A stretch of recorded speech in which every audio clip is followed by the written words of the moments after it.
Next class में समझते हैं प्रेजेंट परफेक्ट टेंस किसे कहते हैं। पहले जो क्लास है उन क्लासों में समझा है टेंस किसे कहते हैं, टेंस के कितने भेद होते हैं वगैरह वगैरह सभी चीजों वहां पर पढ़ी हुई हैं। आज हम उसमें से नेक्स्ट जो प्रेजेंट टेंस का तीसरा भेद होता है प्रेजेंट परफेक्ट टेंस, उसको पढ़ेंगे। तो आइए देखते हैं जो प्रेजेंट परफेक्ट टेंस है। Present perfect tense, present perfect tense की जो पहचान है, जब हिंदी वाक्य के अंत में चुका है, चुके हैं, चुका हूं, जी हाँ विद्यार्थियों, चुका है, चुके हैं, चुका हूं आदि शब्द आते हैं, आदि शब्द आते हैं तो इस टेंस को प्रेजेंट परफेक्ट टेंस कहते हैं। तो इस टेंस को प्रेजेंट परफेक्ट टेंस कहते हैं। नेक्स्ट देखना है जो प्रेजेंट परफेक्ट टेंस के चार भेद होते हैं। जी हाँ विद्यार्थियों, प्रेजेंट परफेक्ट टेंस के चार भेद होते हैं। उन चारों भेदों को देखते हैं। Affirmative sentence, negative sentence, interrogative sentence, double interrogative sentence. Affirmative sentence को ही हम साधारण वाक्य बोलते हैं जिसका स्ट्रक्चर होता है सब्जेक्ट हैज या हैव प्लस वर्ब का तीसरा रूप। यहाँ पर सबसे महत्वपूर्ण है कि क्रिया का यहाँ पर तीसरा रूप लगता है, फिर ऑब्जेक्ट आता है, फिर इसके बाद अदर वर्ड आता है। नेगेटिव का स्ट्रक्चर देखते हैं, नकारात्मक का स्ट्रक्चर देखते हैं। सब्जेक्ट रहेगा, हैज या हैव रहेगा, फिर नोट रहेगा, वर्ब का तीसरा रूप रहेगा, फिर ऑब्जेक्ट रहेगा, फिर अदर वर्ड रहेगा। फिर इसके बाद जो इंट्रोगेटिव होता है, सहायक क्रियाएं आगे आ जाती हैं, तो हैज या हैव कहाँ आ जाएगा आगे, फिर उसके बाद सब्जेक्ट। अगर हिंदी वाक्य में नहीं है तो आपको नोट लगाना, अन्यथा नहीं लगाना, इसलिए हमने इसको पुस्तक में लिखा था। क्रिया का तीसरा रूप लगाना ऑब्जेक्ट, अदर वर्ड और लास्ट में क्वेश्चन मार्क लगाना मस्ट है। ये आपको बहुत महत्वपूर्ण है। अगर आप पूरा सेंटेंस बनाते हैं और क्वेश्चन मार्क नहीं लगाते हैं तो आपका गलत मान लिया जाता है। डबल इंट्रोगेटिव, डबल इंट्रोगेटिव का मतलब होता है दोहरे प्रश्नवाचक वाक्य। तो यहाँ पर WH क्वेश्चन, फिर इसके बाद WH फैमिली लगाते हैं, हैज हैव लगाते हैं, सब्जेक्ट लगाते हैं, फिर नोट लगाते हैं, फिर इसके बाद क्रिया का तीसरा रूप, फिर ऑब्जेक्ट, फिर अदर वर्ड। इस प्रकार से यहाँ पर यूज करते हैं। आइए देखते हैं इसके जो कुछ नियम होते हैं, नियम किस प्रकार से होते हैं। बस 3 नियम याद रखना है। He, she, it, any name. He, she, it, any name एक वचन कर्ता के साथ, एक वचन कर्ता के साथ हैज का प्रयोग करते हैं। जी हाँ, एक वचन कर्ता, एक वचन कर्ता he, she, it name के साथ हैज का प्रयोग करते हैं, और बहुवचन कर्ता I, we, you, they बहुवचन कर्ता के साथ हैव का प्रयोग करते हैं।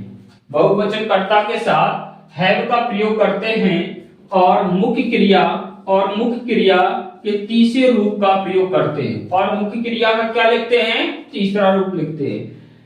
तो यहाँ पर पहचान देख लिए, उसके सभी प्रकार देख लिए हैं। अब हम एक एक करके यहाँ पर पढ़ते हैं। अफर्मेटिव सेंटेंस, पहला अफर्मेटिव सेंटेंस है।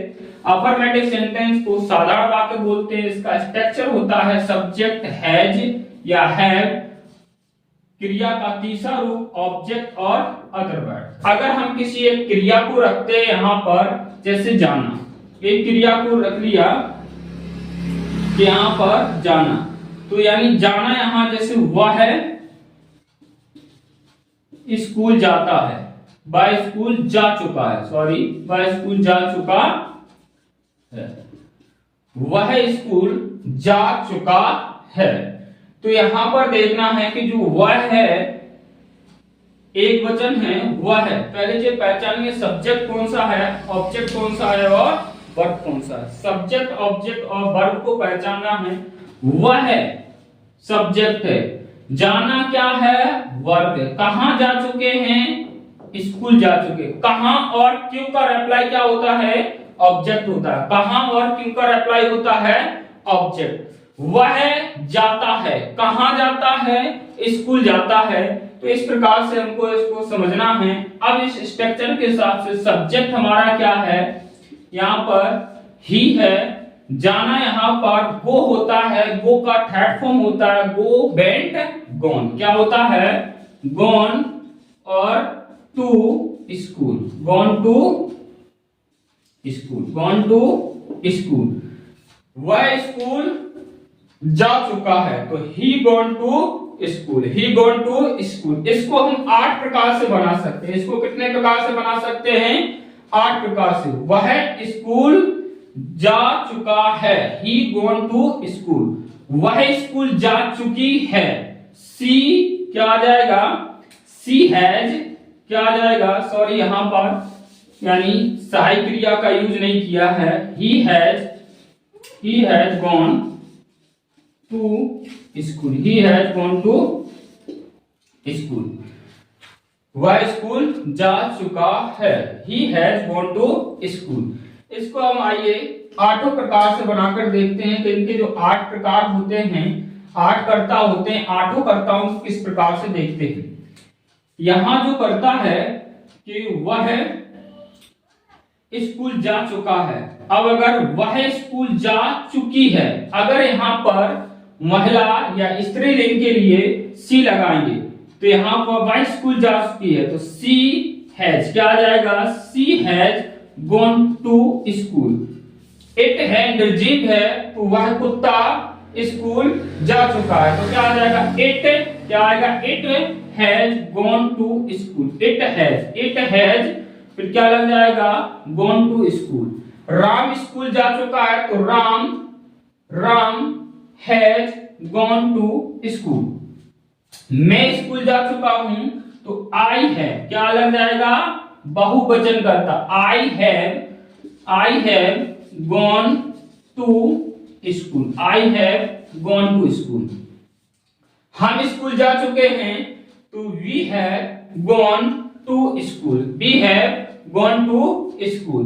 तुम स्कूल जा चुके हो, तो यू हैव क्या लगेगा? You have gone to school. वे स्कूल जा चुके हैं, तो they have gone to school. इस प्रकार से अगर हम एक क्रिया को रखते हैं, तो यहाँ पर 8 प्रकार से वाक्य को बना सकते हैं। नेक्स्ट देखते हैं किसी एक वाक्य को रखकर। जो नेक्स्ट हमारा है कि वह खाना खा चुका है, वह खाना खा चुका है, वह खाना खा चुका है। तो यहां पर जो वह है सब्जेक्ट है, वह खाना, वह खाना यहां पर क्या है? वह खा यहां पर खा रहा है, वह क्या है? वर्ब है। क्या खा रहा है? खाना खा रहा है। क्या खा रहा है? खाना खा रहा है। तो यहां जो खाना क्या है? ऑब्जेक्ट है। तो क्या बनेगा? He have. खाना क्या होता है? Eat ate eaten.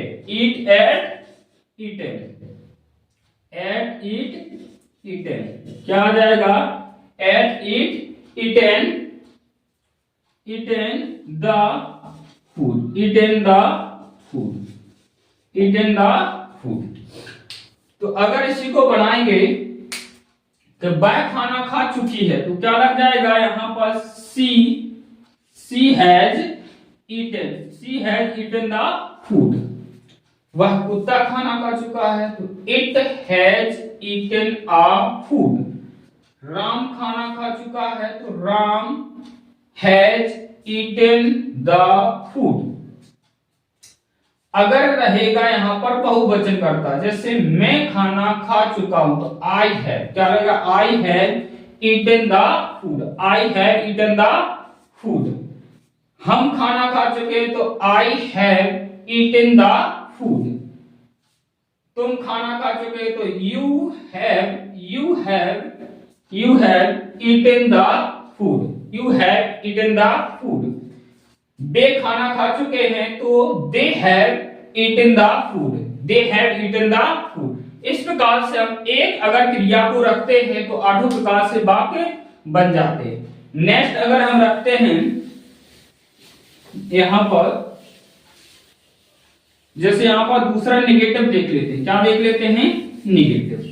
निगेटिव वाक्य को अगर हम देखते हैं, कि जो सब्जेक्ट रहेगा हैज और है, सब्जेक्ट हैज हैव, नॉट रहेगा वर्ब का तीसरा रूप और ऑब्जेक्ट और इटीसी। यहां अगर हिंदी वाक्य को हम रखते हैं कि वह भोपाल में रह चुका है, वह भोपाल में, वह भोपाल में जा चुका है, ठीक है, जा चुका है, वह भोपाल में जा चुका है।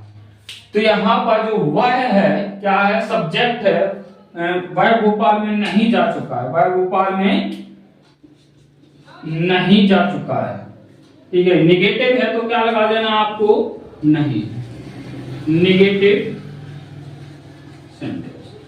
अगर हम निगेटिव सेंटेंस का बनाते हैं वह भोपाल में नहीं जा चुका है, तो क्या लग जाएगा यहां पर, he has not gone to Bhopal, gone to Bhopal. वह भोपाल में, या आप लगा सकते हो इन द भोपाल, क्या लगा सकते हो, इन भोपाल, क्या लगा सकते हो, इन भोपाल, इन भोपाल।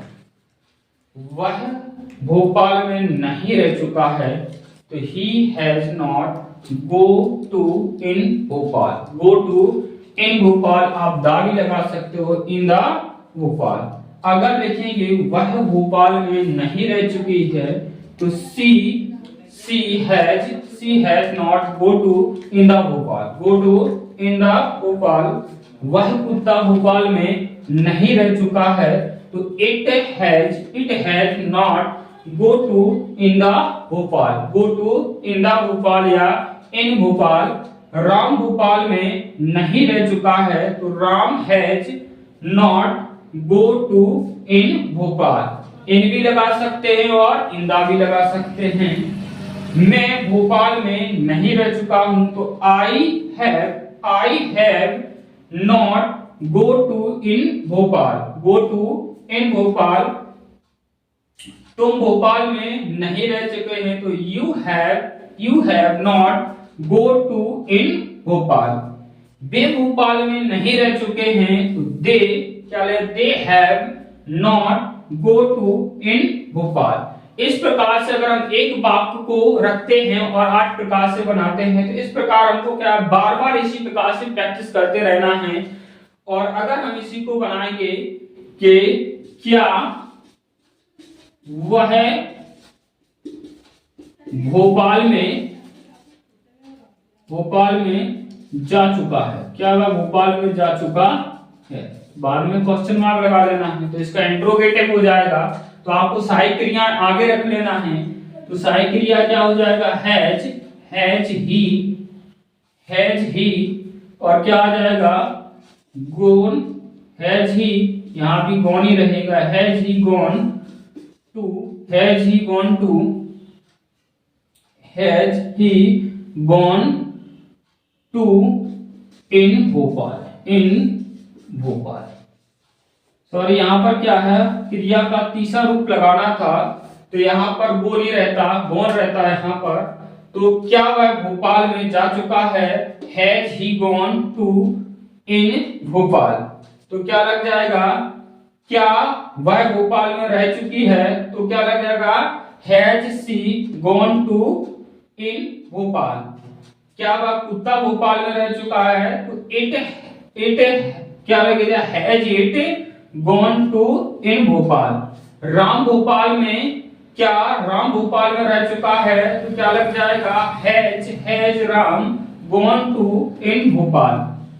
क्या मैं भोपाल में रह चुका हूं तो क्या लग जाएगा, have I gone to in Bhopal, gone to in Bhopal. क्या तुम भोपाल में रह चुके हो तो क्या आ जाएगा, यानी have you gone to in Bhopal. इस प्रकार से हम 8 वाक्यों को बना सकते हैं और बार बार इसी प्रकार से प्रैक्टिस करते रहना है। आई होप, मैं आशा करता हूं कि प्रेजेंट जो परफेक्ट टेंस है इसके बारे में आपको समझ में आया होगा। तो एक स्क्रीनशॉट आप ले सकते हो।